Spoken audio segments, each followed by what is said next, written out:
Hola amado, Dios te bendiga, buen día. Qué bueno saludarte en este momento. Deseo grandes bendiciones para tu vida. Hoy quiero invitarte a estudiar la palabra del Señor. Nos corresponde leer un capítulo muy interesante y un poco complejo, difícil de entender, capítulo 16 del Evangelio según San Lucas. Aquí encontramos varias parábolas de Jesús que son claves para su ministerio. Primero, versículo 1 al 13, aparece la parábola del administrador infiel, mayordomo infiel. Jesús enseña aquí sobre la importancia de ser fiel en las administraciones de los recursos de Dios. Debemos ser fieles porque el que es fiel en lo poco, en lo mucho también lo será. Y el que es infiel en lo poco, también lo será en lo mucho, lo dice aquí la palabra del Señor. Segundo, versículo 14 y 15, aparece la riqueza y la vida eterna. Jesús nos enseña sobre la importancia de buscar la vida eterna más que la riqueza material.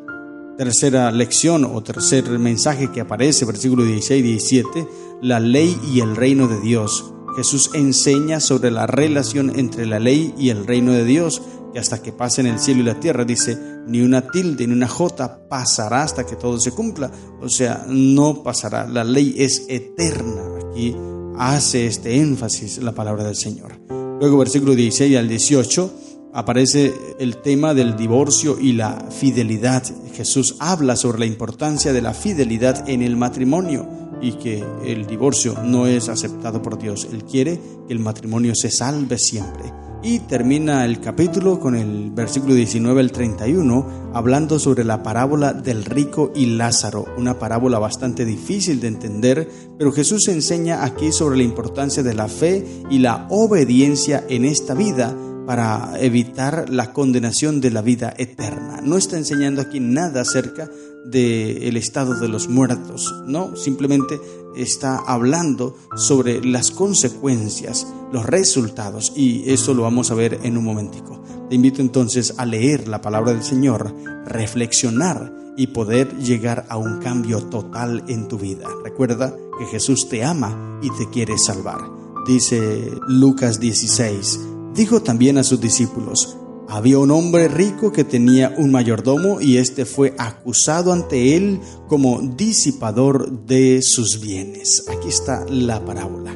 Esta parábola, la del mayordomo infiel y la que sigue, la del rico y Lázaro, se refieren al uso de las oportunidades que nosotros tenemos ahora y que están vinculadas con la vida futura, especialmente a la administración de las cosas materiales, lo que Dios nos ha regalado. Somos mayordomos, administradores.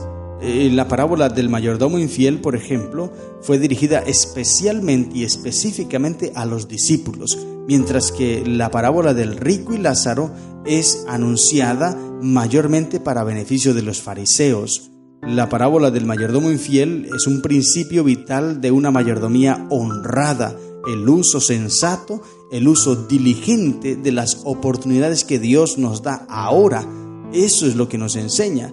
Y la segunda parábola, que es la del rico y Lázaro, enfoca el problema de la mayordomía desde un punto de vista negativo. Dice Palabra de Vida del Gran Maestro, página 301 y 302. En la primera parábola, Jesús pide a los hombres que no piensen más en las cosas temporales, sino en las eternas. Entre los publicanos había ocurrido un caso similar poco tiempo antes, y los publicanos presentes quizás se sintieron muy impresionados al escuchar la narración de Jesús, refiriéndose a la parábola del mayordomo infiel, porque muchos publicanos estaban haciendo como este mayordomo, siendo infieles, robando. Y mira que este hombre hizo algo terrible. Y el rico como que trató de alabarlo por lo que hizo, pero Jesús no está exaltando lo deshonesto que hace este hombre, sino simplemente está enseñando la astucia que este hombre tenía para la maldad. Pero esa astucia lo hubiese tenido para las cosas buenas, porque él fue deshonesto queriendo llamarse o queriendo honrar a su Señor, o llamarse más bien la atención, no quería honrarlo. Así como hoy día muchas personas tratan de engañar a los demás, son deshonestos, no sabiendo o ignorando más bien que Dios todo lo ve y Él escudriña en lo más profundo de nuestro corazón, y a Él no podemos engañarlo, jamás no podemos engañarlo ni burlarnos de Él. Por eso el texto bíblico dice, versículo 10, El que es fiel en lo muy poco, también en lo más es fiel, y el que en lo muy poco es injusto, también en lo más es injusto. Pues si en las riquezas injustas no fuiste fieles, ¿quién os confiará lo verdadero? Esto es algo para nosotros reflexionar, querido hermano. Dios realmente quiere que tú y yo seamos fieles. Dios quiere que tú y yo nos sometamos a Él, que escojamos las cosas del cielo por encima de las cosas de la tierra. Mira, lo que te ofrece el enemigo aquí en la tierra, aunque Dios también te ofrece bendiciones, pero hablemos de las cosas materiales, no digamos que son todas del enemigo, ¿no? Porque no todo es el diablo, el dinero no todo es del diablo, sino que el problema es, dice la Biblia, el amor al dinero. Esa es la raíz de todos los males, el amor al dinero. Cuando tú haces todo por dinero, cuando no te importa serle infiel a Dios por el dinero, cuando no te importa hacer las cosas por dinero, eso es lo malo, ¿sí? Porque tú estás escogiendo el dinero antes que Dios. Y si eres infiel en esto, entonces en lo mucho también lo serás. Hablemos sobre la mayordomía, los diezmos y las ofrendas, específicamente el dinero, aunque mayordomía no se refiere solamente al dinero, sino a todos los aspectos de la vida, tu cuerpo, tu tiempo, todo esto hace parte de la mayordomía. Pero hablemos del dinero. Si a ti te queda difícil dar el diezmo, la ofrenda, que es algo establecido por Dios, y tú siempre sacas excusas y dices aquí y allá, argumentos aquí y allá, estás siendo infiel en lo poco que Dios te ha dado. Ahora, si eres infiel en esto poco que Dios te ha dado y no eres capaz de devolverle a Dios a lo que le pertenece, entonces ¿cómo podrás ser fiel en lo mucho que Dios te dará, que será la vida eterna? No podrás ir entonces a la vida eterna. Tú puedes decir, ay, es que sin dar el diezmo voy a perderme. No es tanto el diezmo, es que nosotros pensamos solamente en la acción. Pero el problema no es la acción como tal, sino mucho más allá. Por lo menos el problema de Eva no fue comer la fruta, ¿no? Simplemente fue el resultado de haberse desconectado de Dios, porque ese es el verdadero problema, desconectarnos de Dios, y allí entramos en el terreno del enemigo. Entonces, cuando tú no estás dando o devolviendo a Dios lo que a Él le pertenece en cuanto a los diezmos y las ofrendas, el problema no es tanto que tú no des el diezmo ni la ofrenda. El problema es que tú te has desconectado de Dios porque no estás siguiendo los consejos y las recomendaciones que Él te ha dado. No estás siendo fiel. El problema es la fidelidad a Dios, o la infidelidad más bien. Estás siendo infiel. Y si eres infiel en lo poco que Dios te ha dado, imagínate en lo mucho, pues también lo serás, y son palabras del mismo Cristo Jesús. Ahora viene el versículo 16, donde dice: la ley y los profetas eran hasta Juan. Desde entonces el reino de Dios es anunciado y todos se esfuerzan por entrar en él. Aquí en Mateo 11 explicamos un poquito esto, pero vuelvo a retocar este mensaje. El evangelista no se está refiriendo a que el Antiguo Testamento ya no tenga validez, que llegó el Nuevo Testamento y ya terminó todo. No, porque no podemos entender el Nuevo Testamento sin el Antiguo. Si decimos que el Antiguo quedó abolido y que ya no sirve, entonces no deberíamos estudiarlo. Y si eliminamos ese Antiguo Testamento, entonces el Nuevo Testamento no tiene sentido, porque Jesús y los apóstoles hicieron mención del Antiguo Testamento. Apocalipsis se entiende partiendo desde el Antiguo Testamento, Daniel y otras profecías del Antiguo Testamento. Entonces Jesús nos está refiriendo aquí a esto. Lo que quiere decir es que todas las profecías del Antiguo Testamento, todo lo que antes se dio, tenían un cumplimiento específico, y era la venida del Mesías, que se cumplía en los tiempos de Juan el Bautista. Allí con Juan el Bautista tuvieron su cumplimiento. No quiere decir que hasta allí llegaba y que ya no podría seguir más, no, sino que su cumplimiento estuvo en Juan el Bautista, que vino a anunciar y a preparar el camino del Señor. Juan fue el privilegiado de ver, de presenciar todo lo que los antiguos predicaron, lo que predicó Isaías, Jeremías, David, Moisés, lo que ellos anunciaron. Juan el Bautista tuvo la oportunidad y el gran privilegio de disfrutarlo todo y verlo y preparar el camino para el Mesías. A esto se está refiriendo el texto bíblico. Luego viene el versículo 19 en adelante, donde aparece la parábola del rico y Lázaro. Y voy a dedicar un momentico aquí, porque es importante que tú y yo podamos analizar este texto, pues es un poco controversial cuando nosotros no tenemos claro el concepto bíblico. Pero la parábola del rico y Lázaro debe interpretarse como toda otra, dice el comentario bíblico adventista, en armonía con su contexto y con el sentido general de las Escrituras. Uno de los principios más importantes de interpretación es que cada parábola tenía el propósito de enseñar una verdad fundamental y no necesariamente tiene un significado intrínseco, sino para darle forma al relato. Es decir, no debe insistirse en que los detalles de una parábola tienen un significado literal en lo que a verdades espirituales se refiere, a menos que el contexto deje en claro que ese significado es parte integral de la intención original. No podemos sacar detallitos de las parábolas y sacar nuestros propios argumentos. De este principio se deduce este otro. No es sabio presentar los detalles de una parábola para enseñar una doctrina. Esta es una ley de interpretación muy importante y quiero repetírtela. No puedes presentar o no puedes sacar los detalles de una parábola para sustentar una doctrina. Esto es un error totalmente.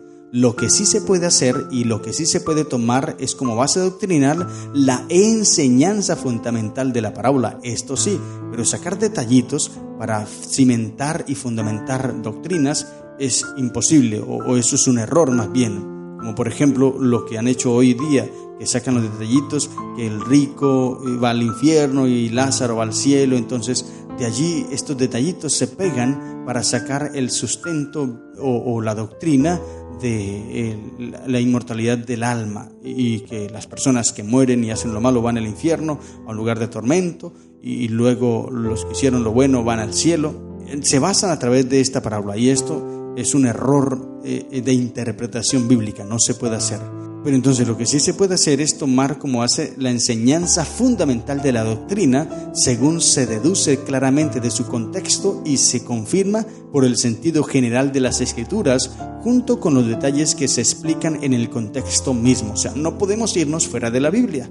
La Biblia, solo la Biblia nos enseña. La suposición de que Jesús quería que esta parábola enseñara que los hombres, buenos o malos, reciben al morir su recompensa, viola estos dos principios. Esto es imposible porque la Biblia ya explica claramente otras cosas y ya te voy a mencionar.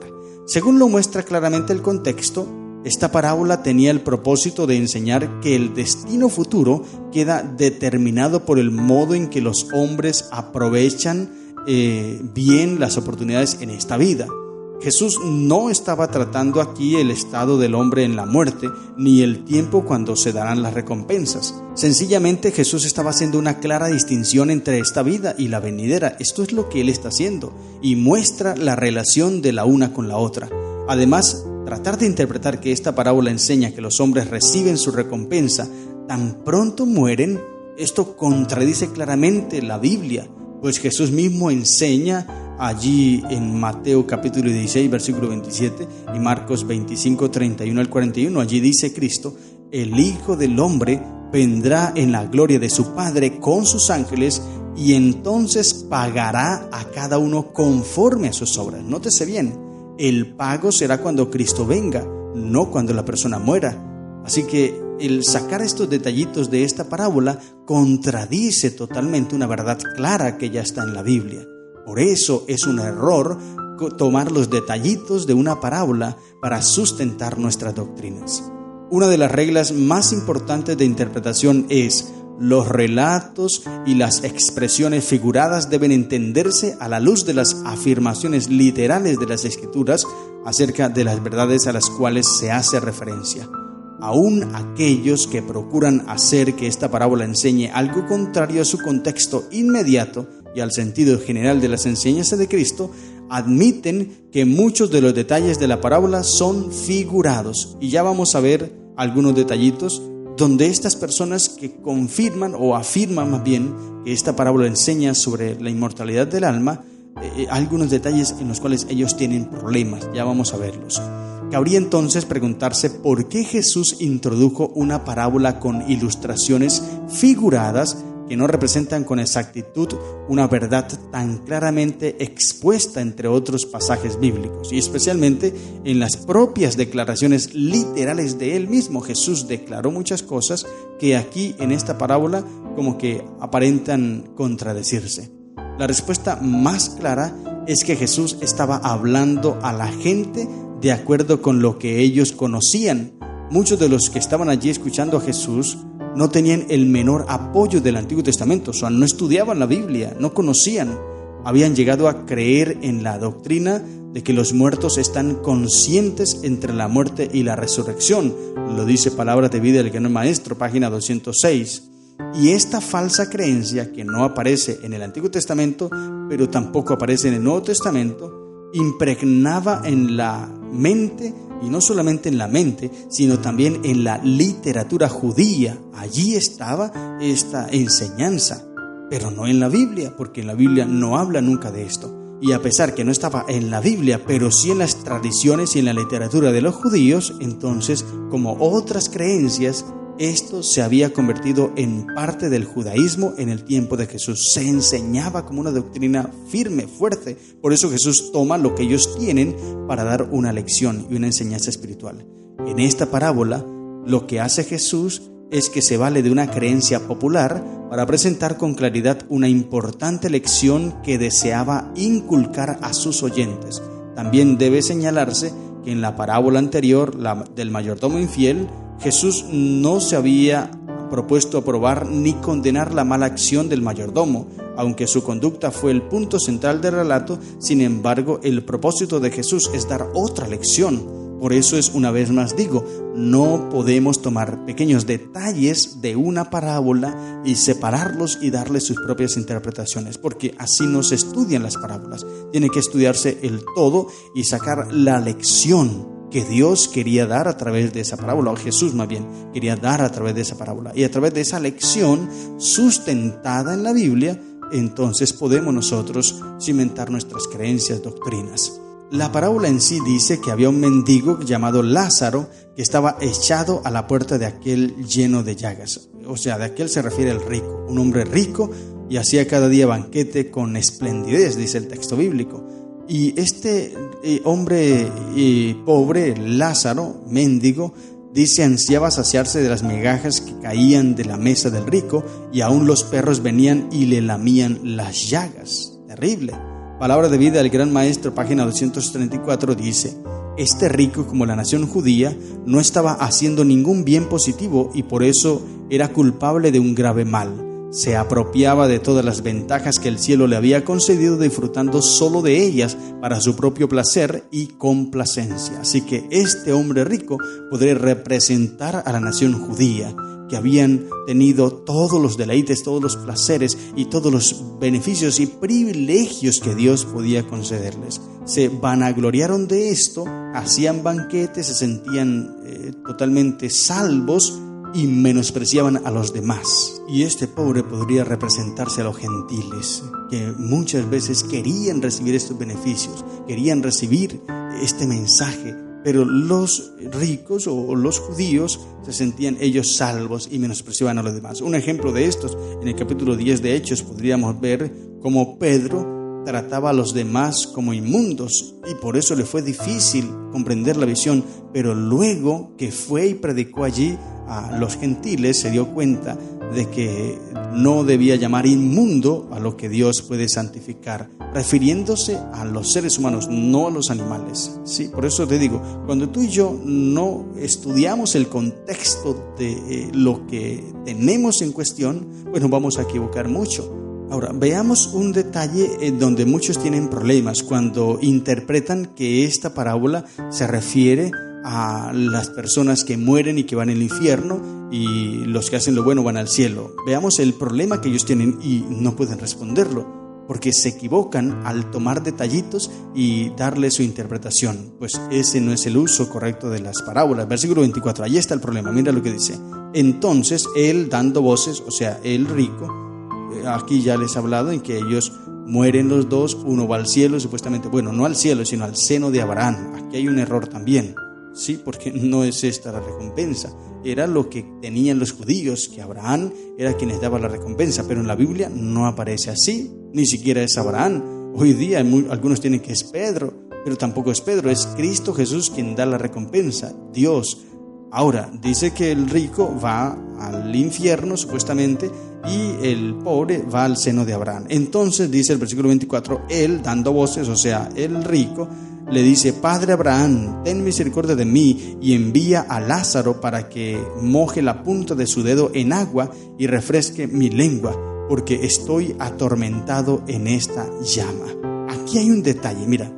Si supuestamente esta parábola enseña lo que hoy día muchos creen, que los que mueren su alma va al infierno y los que hacen lo bueno va al cielo, entonces ¿cómo es que se entiende el hecho de que este hombre dice que moje la punta de su dedo, con la punta de su dedo la lengua? O sea, ¿cómo es que tiene dedos? Un espíritu no tiene dedos y tiene lengua tampoco. Entonces, ¿qué es la interpretación que ellos dan? Dicen, es que esto es un sentido figurado. Y este es un detalle interesante, porque quienes procuran hallar argumentos en esta parábola para probar la doctrina de la inmortalidad del alma no pueden explicar por qué las almas tienen dedos. El cuerpo de Lázaro estaba en la tumba, inclusive también sus dedos. Es increíble que un espíritu desencarnado tuviera dedos que no debía tener, que los mojara en agua y luego tocara una lengua inexistente de otro espíritu desencarnado. Evidentemente Jesús estaba narrando algo imaginario cuyo propósito era enseñar claramente una verdad específica en cuanto a la relación que existe entre esta vida y la futura. Así que no podemos interpretar esto como la inmortalidad del alma, porque uno, el espíritu no tiene dedos, no tiene lengua, y otro, pareciese como si hubiese una distancia muy pequeñita entre el cielo y el infierno, porque se pueden ver, y esto es obviamente imposible. No hay ahora, el infierno no existe ahora, no hay un lugar de tormento, no hay un lugar donde las personas están sufriendo. Esto es un argumento que no aparece en la palabra del Señor. Solamente Jesús toma este relato, que era algo del común de aquel entonces, para dar una lección especial sobre la relación que hay entre la vida eterna y la muerte eterna. O sea, Él quiere que nosotros hoy aprendamos a valorar la vida eterna y veamos los resultados que tendrán. Si tú haces lo malo, entonces vas a perderte y no vas a disfrutar de la vida eterna. Y aquí Jesús enseña, el pueblo judío estaba con los grandes privilegios como este hombre rico. Tenía todos los privilegios, pero ellos olvidaron su ministerio, olvidaron su misión y menospreciaron a los pobres, que eran los gentiles, y a los demás. Los menospreciaron. Por eso perdieron la oportunidad y perdieron la vida eterna, muchos. Ahora Jesús nos está enseñando a nosotros, querido hermano, acerca de la salvación y que nosotros debemos apreciarla, valorarla y poder tener en nuestro corazón a Cristo Jesús. Por eso hoy te invito a que aceptes a Cristo en tu vida. No permitas que el enemigo venga y arrebate lo que Cristo te quiere ofrecer, porque claramente lo quiere hacer. Satanás quiere influenciar en tu mente, pero tú debes estar seguro, buscar a Cristo, entregarle tu corazón y dejar que Él guíe tus pasos y oriente tu vida. Estas son las lecciones que encontramos en el capítulo 16 del Evangelio según San Lucas. Que el Señor te bendiga. ¡Feliz día!